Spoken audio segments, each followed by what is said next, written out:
What you read there? I was reading Batman: The Court of Owls. I didn't realize we were back. That's James' gimmick. Yeah, time just flies by. I'm the comic book guy. Ladies and gentlemen, Frank and I want to discuss something that we have discussed several times. And first, I'm going to let Frank go off, and then I'm going to go off.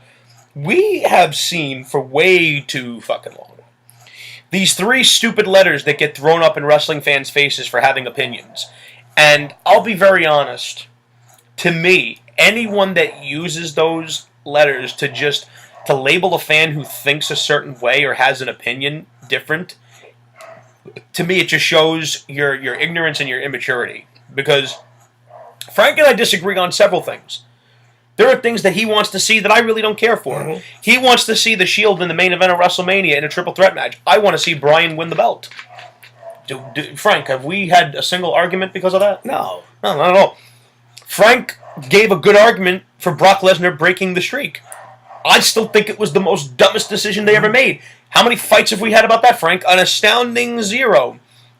Now I'm going to let Frank go off. Frank, can we put this IWC bullshit to bed? Because I'm sick and tired of it.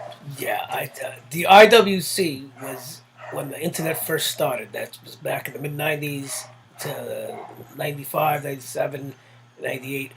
And people would get on the internet and share rumors and dirt sheets, and those were the smart fans. But the IWC started with people hating on Hulk Hogan, just like they hate John Cena now. And the big buzz on the IWC was this phenomenal, new, innovative style called hardcore wrestling. And that... What came out of that, Frank? That eventually became the golden era of the Attitude Era. And that's back when it became pop culture again, didn't it? Because in 90, 92, 93, 94, 95, it kind of hit a valley. Yeah, kind of like it is now. 94, God damn it. 94, 95, that's when you had WWE with WWF back then with... who was it? Bastion Booger and Mantar, yeah. The Doink Clown. And the IWC would go nuts creaming these guys and hating these guys because, you know what? There was other cool wrestling going on. You had guys... like Steve Austin. In this company, this little-known company called ECW, that they were putting on great matches and... They had cool characters. Cactus Jack was major talks back then. The Extreme Superstar Steve Austin, and who did those guys end up becoming? Yeah, Mick Foley became a legend. Stone Cold, whether anyone wants to admit it or not, became the greatest of all time. Well, the whole point is the IWC is really underground. It's the underground community. It's anything in society and culture has an establishment, and then you have your underground, your counterculture, and your underground, and that's what people refer to in wrestling now as the IWC. They just want to see cool, innovative guys. That's why NXT is so popular, because NXT is that innovative, fresh, good quality. Yeah, it's underground almost. It's not really underground. It's because it's part of the WWE. Yeah, it's a subdivision. But that just shows you what a void there is in wrestling for that underground. That's why Ring of Honor is so popular. TNA, that's why TNA is still around, because people you have that hardcore audience of maybe like 500,000 fans that just want something different. That's why Japan is always. And Japan's been doing very good business the last few months. Japan will always do great business because they are underground, because they're different. And they make a lot. They took a lot of guys that were nothings in the United States and made superstars. Japan always has innovative styles. They always have innovative matches and characters and in Japan, winning matches and winning championships, they make it feel like it's important. Like, I don't know if you saw their Intercontinental title match from their last show. One of the guys was in tears that he did not win the match. Right. And one of the other guys, when he had the belt, he had this look on his face like it meant the world to him. In that culture, they take it a little bit more serious. The Japanese audience... It's like, not trying to always use him as an example, but go back to WrestleMania 30 when Bryan finally got those belts in his hand. Mm-hmm. You saw the emotion on his face. Right. It meant something to him. It wasn't like... Excuse me. Another day at the office. It wasn't like that when Bryan won those belts. Or when CM Punk won the title in Madison Square Garden. I was there. You couldn't slap that smile off that man's face because when he won the belt, it mattered. I'll use a guy I don't like, Batista. Mm-hmm. When he beat Triple H at WrestleMania 21, and the referee handed him that belt, he immediately was in tears. Because to win that belt, and I'm pointing to it right now, to win that belt meant something. It was important.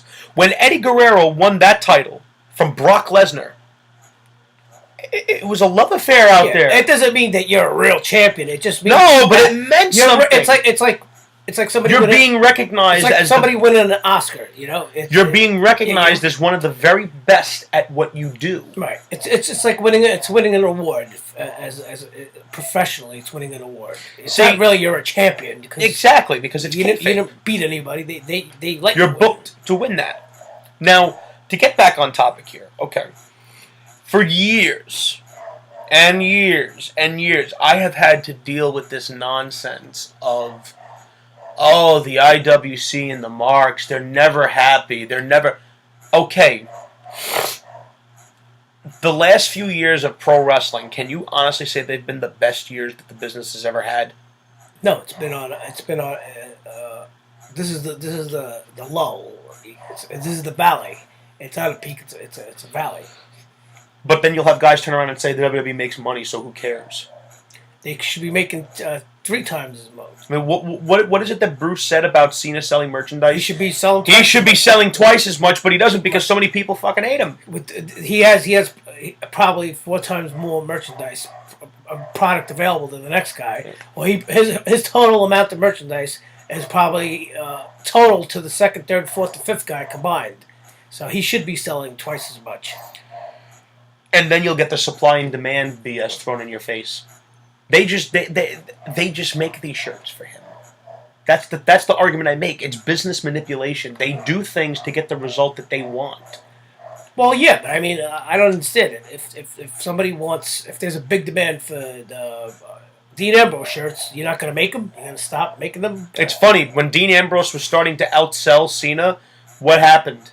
Started losing match after match after match. Did you notice that? I don't know. CM Punk was outselling John Cena in merchandise, and they turned him heel. You know what that said to me? You're getting a little too hot. I don't know. Daniel Bryan. I don't understand. Daniel Bryan had a comeback story laid out perfectly, and yeah, you're going to win the Intercontinental Championship. You're not gonna go after the belt that was taken away from you without you ever losing it. No, that would make too much sense. You're going to go for the Intercontinental because we're worried about your health. But at the same time, we're going to put you in a ladder match. And another thing I really can't stand. Instead of doing the same old shit on TV, why don't they? How much does it cost to go out and get a camera guy and film these wrestlers in a real life setting? Have Daniel Bryan rehabbing. He's running the treadmill and he's grimacing in pain in his neck. And not for nothing though, but and I'm not picking on the guy, but when Roman Reigns was out, you almost got weekly updates on him, but not one weekly update on Bryan.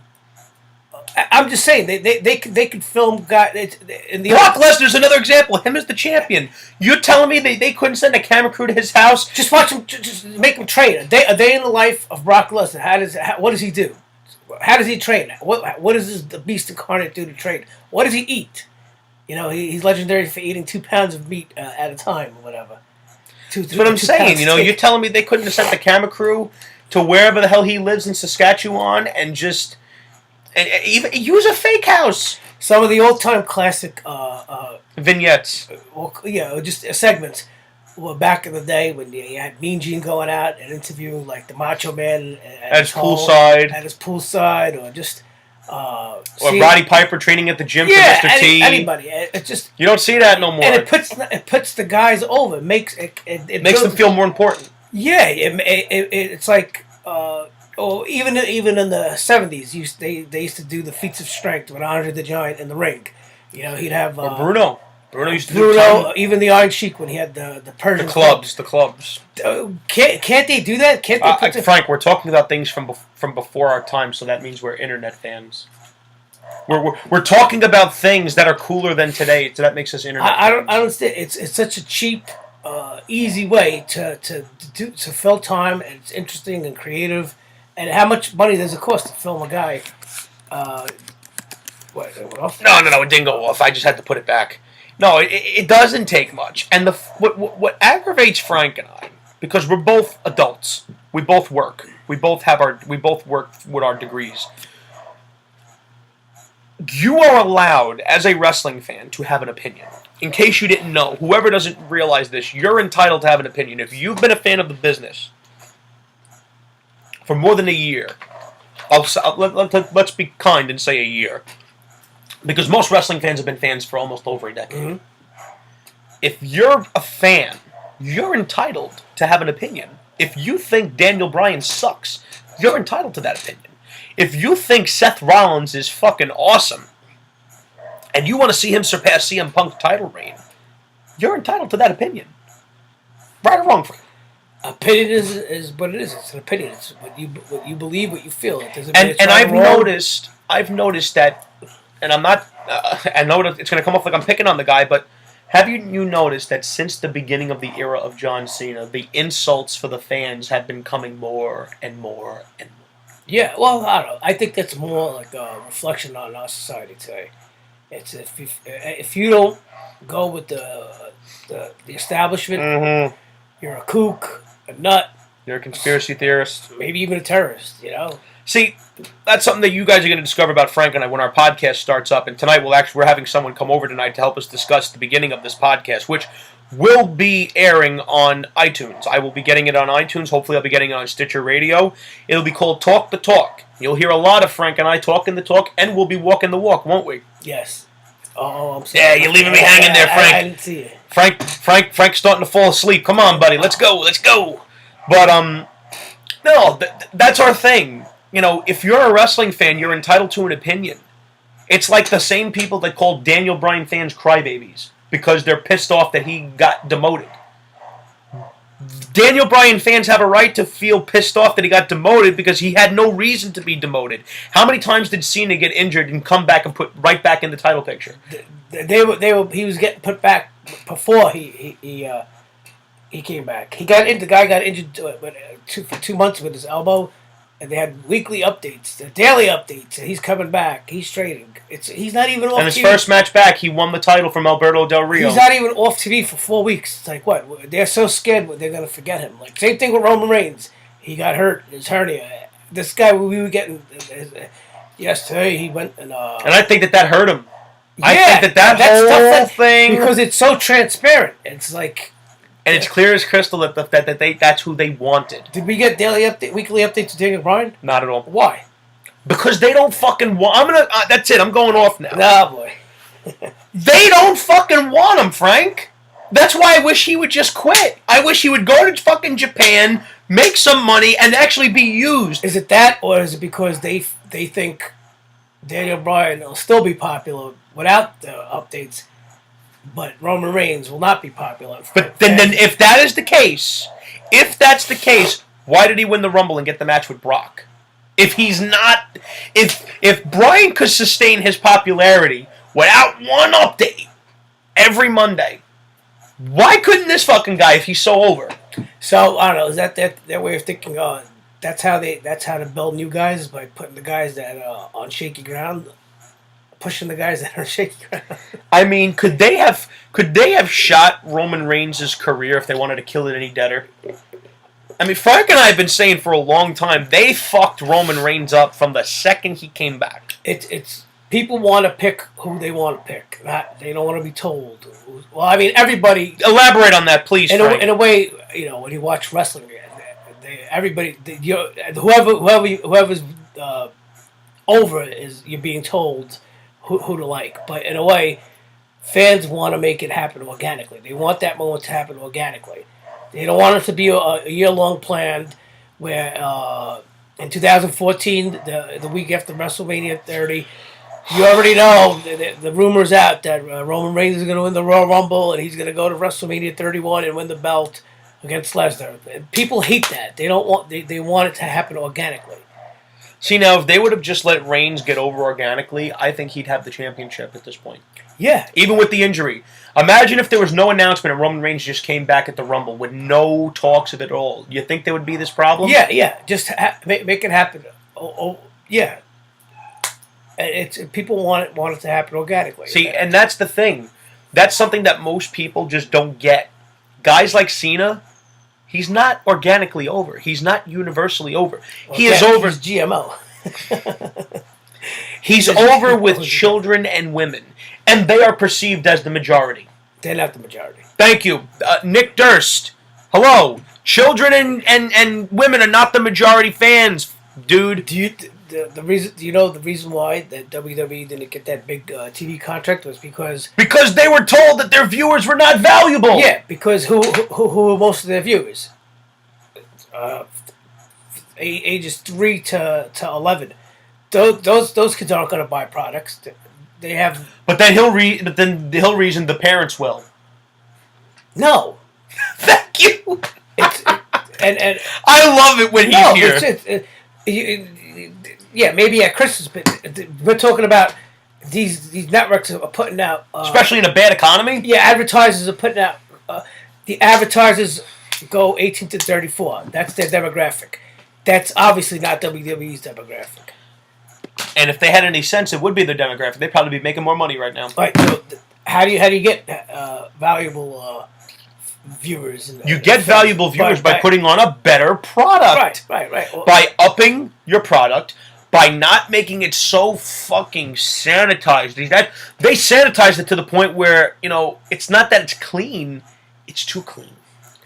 But then they have to worry about stockholders, and it's fuck the stockholders. You know what it is? Listen, they were a publicly traded. See, that's another argument that I always shoot down because they were a publicly traded company in 2000. From 2000 on, they were publicly traded. It was in a way. It was because of what happened with Chris Benoit and Eddie Guerrero dying at the same. Listen, all due respect to Eddie Guerrero, who I consider to be one of the greats, and fuck Chris Benoit for what he did. Even though I do believe that due to the test that they ran on his brain, Chris Nowinski, I'm sure you've heard, they checked out Benoit's brain. And apparently, what they're saying is that his brain was equivalent to that of an 80-year-old with Alzheimer's. I'm not a Chris Benoit apologist. But I'm not excusing what he did. But I'm just saying I don't think all the facts are out there. That's all I'm saying. But if what he did was malicious, because that's how it works in my world, I could not prosecute anyone unless there is evidence that there was malice aforethought. And if there was, fuck him. That's simple. Just forget that. But forgetting those two things. The WWE wanted to. Vince. They had to shed that negative image. You can't have Vince coming out every 6 months and explaining, why another guy from WWE died. I mean, yeah, but you want to know what my counter with that is? Mick Foley had way more concussions than Chris Benoit, and yet he isn't doing those things. You want to know why? Because Chris Benoit did not take care of himself. He had multiple head trauma issues where he did not take care of the issue. Now, Mick Foley... I'm sure all the 8 balls didn't help either. Mick Foley. Can you think of another guy that suffered more damage physically than Mick Foley? Off the top of your head, maybe Terry Funk? Yeah. But those guys aren't committing these atrocities. You know why? Because when they do get injured, they take care of themselves. This guy didn't. And now because this guy did something very heinous, the whole fucking product's got to suffer? It's not just that. Think about that whole time from like 1992 to like 2005. How many wrestlers and performers died? You had almost like one guy, one performer a month died. This guy died. Spicoli dies. And this guy dies. And Brian Pillman. Miss Elizabeth dies. And I mean, Miss Elizabeth died in 2003. Yeah, it's not Vince's fault. He's not responsible. But I mean, how could you have it's nowhere in the entertainment industry? People died. You don't have cast members of The Walking Dead dying every 6 months. Yeah, but you also have to remember that it's the nature of the beast. Well, that's what they. The nature of the beast is these guys are on. See, now this is something that also gets lost in the shuffle. Frank and I don't want to see ECW bloodbaths every single week. That's not necessary. However, I think violence used sparingly is necessary. Just like you had in the Reigns versus Lesnar match in WrestleMania. That was a violent match, and that's what a match at that magnitude should be. I felt that, okay, can you imagine the Triple H Daniel Bryan match at WrestleMania 30? Could you imagine how much better that match would have been if Daniel Bryan would have catapulted Triple H into the ring post and Triple H was a gushing mess? Yeah. Could you imagine how, oh my God, not only is Daniel Bryan beating Triple H, but the guy's a bloody mess. He's a mess. If you have it every day. No, if it's every day, you're eventually going to get hurt, you're going to get caught. The blood should only be used at the end of a major feud. Like, okay, Magnum TA versus Tully Blanchard's a perfect example. Well, maybe not even that. Maybe then that'll be that'll become predictable. But just use the example like Reigns and Lesnar. You didn't think that was going to happen, but it did happen. And I'll tell you one thing. I rewatched that match yesterday. Reigns took an ass kicking. He took an ass kicking by Lesnar. And it was clear as crystal. The fans did not want to see him walk out with that belt, which is a shame. When I saw at the end Lesnar was on wobbly legs, I said, "Oh God, it's gonna happen! It's gonna happen."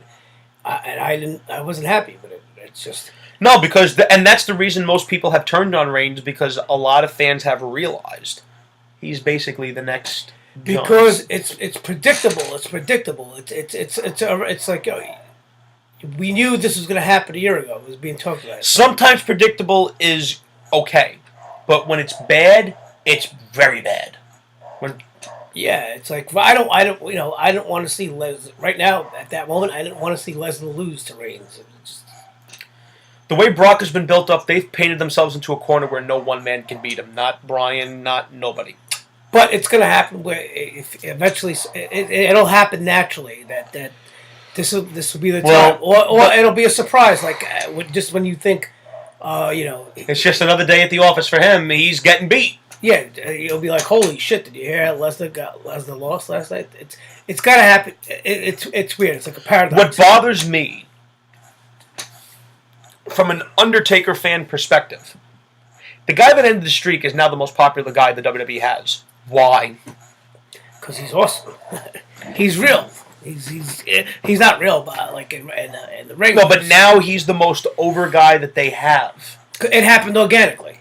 See, his path from last year to now happened organically, and it just the way he carries himself. But let me ask you this question: if Lesnar would have been in the ring with someone like a Bryan, like an Ambrose, like a Ziggler, like a Ryback, somebody that the crowd is behind, would he have gotten that same level of love from the fans at WrestleMania 31?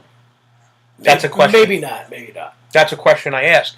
And that's a mistake they made with Roman Reigns. That was a big mistake they made with Roman Reigns. I wanted the same thing Frank wanted. I wanted to see Reigns have a match with John Cena at WrestleMania because you want to get the guy over, and then next year do the Shield triple threat match. How perfect would that have been?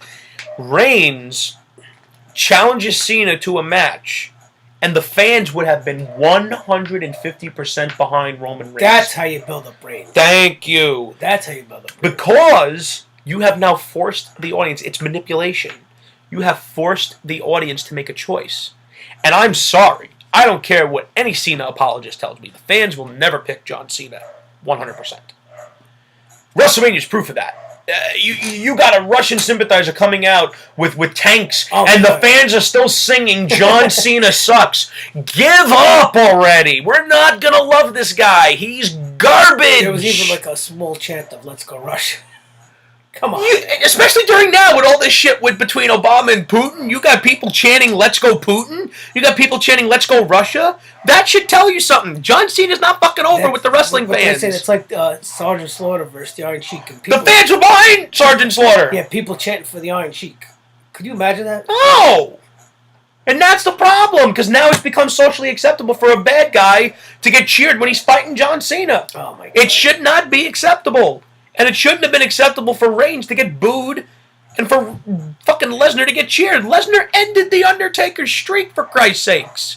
This guy should be the most hated guy in the business. But when you put him in the ring with Cena, someone the crowd hates, you put him in the ring with Reigns, someone that the crowd has started to hate, the guy eventually was going to get over. I could see that coming a mile away. It's going back to putting that square peg in the round hole.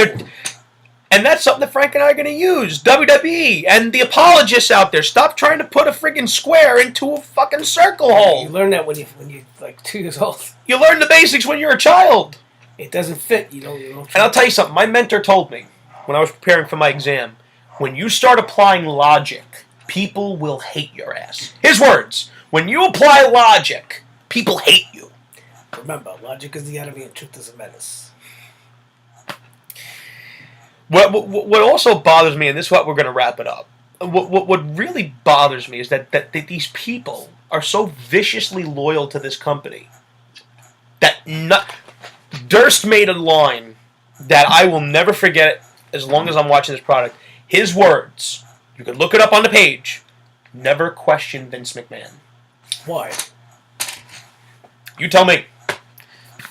Why? Because you tell me. The guy's been wrong he's been much more wrong than he's been right. And yeah, he's created guys. According to Vince McMahon, he didn't look at Steve Austin as a top hand. Didn't look at Mick Foley as a top hand. Looked at Rocky Maivia, the way his character was, as perfect. What Vince McMahon is really good at, from what I've read and learned, he's good at like making tweaks into like the script or characters, and that's what he does good. But he's a good filter for ideas. Yeah. He's a good filter for ideas, and he tweaks. He can be a smart businessman. Yeah, it's not like he's not like the genius that he creates the guy out of thin air from he gets a blank piece of paper and he goes to the drawing board. He makes that. But I will give him this: there are 3 characters he created that withstood the test of time, that are all Hall of Fame bound: Goldust, Kane, Undertaker. Yeah, but I think the Undertaker's responsible for that character because he put life into it, and by him doing that, he also gave life to Kane because all Kane had to do was fight. And the funny thing is, Kane's character was actually a byproduct of a car ride between the Undertaker and Paul Bearer. They knew about Glenn Jacobs. They knew about how talented he was for a big man. And Paul said when he was talking to Vince, you have to see this guy. He's just got it. You know, his first time in WWE didn't work with the dentist. Then the fake Diesel didn't work. But then, third time's the charm. He turned into Kane, and he's still around now. And he gave Kane, the Undertaker, his brother Kane. And I'll tell you one thing. I will never forget Bad Blood 1997. The Undertaker was supposed to be called Kane. Kane the Undertaker, yes, but it was with a C. C-A-I-N, Kane the Undertaker. That's a little piece that some fans don't know. And guess who his original manager was after Brother Love? Mr. Fuji. Oh. For a very short period of time. It was a small window. Oh. And go figure, the Undertaker, one of his best feuds was with Yokozuna. And who managed Yokozuna? Mr. Fuji. And you can't forget Jim Cornette. You cannot forget Jim Cornette. That guy's a guy I would love to see in the Hall of Fame eventually, but they ain't never letting him in. He's got about as much chance as Benoit going in because he always calls WWE out on their bullshit. Yeah, you can't do that. Which I find funny. Did you ever hear his podcast with Jim Ross when he talked about Punk walking out? I love the way he put it, and this is how I feel. Even though I personally cannot stand CM Punk as a person, I think he's a jerk. But the way Cornette put it was, I'm proud for CM Punk that he was able to save his money and got to the point where he said, you know what, I'm going home because I don't need this anymore and I'm driving myself crazy. Well, I think, in any walk of life, that's good. You just absolutely save your money, and when you had enough, you tell the boss, and go fuck yourself. Exactly. That's how I feel about my boss. And in case she's watching, which I doubt she is, I have so many managers at that job. It drives me nuts, Frank. But one last thing I want to touch on before we wrap up. There was a poll on WWE.com that Frank and I were checking out earlier, and it was about Sting. The poll was, who do you want to see Sting fight? And Frank, for our viewers out there who may not know, I'm already breaking out into a smile. Who had the most percent of the vote? It was 61% Undertaker. I mean, ladies and gentlemen, I know I seem like I asked for a lot. What I asked for is a good show to entertain me. It's going to happen. I want to see The Undertaker and Sting fight so bad I could taste it. I have wanted this match since I was 7, Frank. I kid you not. The first time I saw Sting beat the shit out of the NWO with the baseball bat, drop them all with the Scorpion Death Drop, I said to my dad, I said, Daddy, I want him to fight The Undertaker. And even my dad looked at me and he's like, that'd be a good match. Listen, it's gonna and happen. The way they both worked at WrestleMania this year, they both proved they still got it. They still have gas in the tank. They could have a good 15, 20-minute match, slow pace. That's what that's what Mike Marone was saying, that as long as they have 10, 15 minutes in that ring. Hit all their spots one last time. They can have Vintage Taker, Stinger Splash. Just like I called the Spider Walk in the sit-up, I'm calling at both of these spots will happen. The Undertaker will be laying in those soup bones on Sting, and then Sting is just going to look at him, and he's gonna power up, and he's going to start pounding him, and then at one point, Sting's going to have Taker down, Taker's going to sit up, and Sting's going to be bewildered. And let me tell you something. There will be a blog. I intend to write my next blog on how they could build up the match for WrestleMania 32. I think that the night that these two meet for the first time in the ring, when even if it's just them not even saying a word, they're just facing off, that'll be a moment that will withstand the test of time. Just like Hogan and Austin, just like Rock and Cena, it will be a moment that you never forget. Well, right now, so far they haven't done anything, so I think they're not gonna start playing that match until probably Survivor Series, which would be smart. Which would be very smart, because you want to get 105,000 people in that building. You gotta milk it for yeah, and plus, like I said, maybe have Sting wrestle one more time at SummerSlam, get his win back. Who would you have him fight? Oh, he get his win back against Triple H. That way he goes. I wouldn't mind that. I'm going to SummerSlam, so I would love to see that. He has a good match, and he actually gets a win, and he looks strong. So that way now he looks credible against the Undertaker. Right. You can't have him lose again. See, that's the thing. Who wins that match? That dream match? Who wins? Oh, The Undertaker. See, me, I really don't care who wins. I really could care less. No, the Undertaker has to win. If Sting drops Taker with the Scorpion and wins, I won't care. No, you can't. Sting is gonna. Undertaker's gonna win at WrestleMania, but you give Sting his one victory. See, that I do agree with. Sting should get. You could have Sting win at SummerSlam against Triple H. You could have Sting be involved in Survivor Series as part of one of the teams. Which is fine, because it doesn't make him have to be in every second of the match. He has a chance to get his win back when he gets winded, and he can bring in more viewers. Yeah, that's what he's there for. He could pay for himself just in 2 matches. With all his money. There you go. Well, ladies and gentlemen, that's going to do it for Frank and I, and hopefully we will be doing another side-by-side segment for Extreme Rules. What is that? Extreme Rules. I don't know, Frank. See, that's the thing. That's one thing I can't stand. I don't know when these dates are anymore. But Frank and I... 2 weeks from now. 2 weeks from now, possibly. So, hopefully, Frank and I will be back with another... That's next week.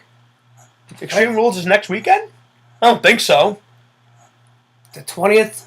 It's on the 27th. 2 weeks from now. 2 weeks from now. Thank God for Frank, because I don't know shit. It's April 27th. So, hopefully, Frank and I will be back with another side-by-side pre-show to let you know what we think is going to happen. The card hasn't shaped out completely yet, but the main event is Seth Rollins versus Randy Orton, which actually makes sense because Orton beat Rollins earlier at WrestleMania before Rollins cashed in. Rollins will go over in this match. Rollins, and he should go over clean without J&J, to me. Whatever. Whatever happens, he needs to win. Absolutely. But, ladies and gentlemen, that's going to do it for Frank and I. Frank, I enjoyed... Oh, yeah. Dig it! Take care, guys, and we'll see you next time.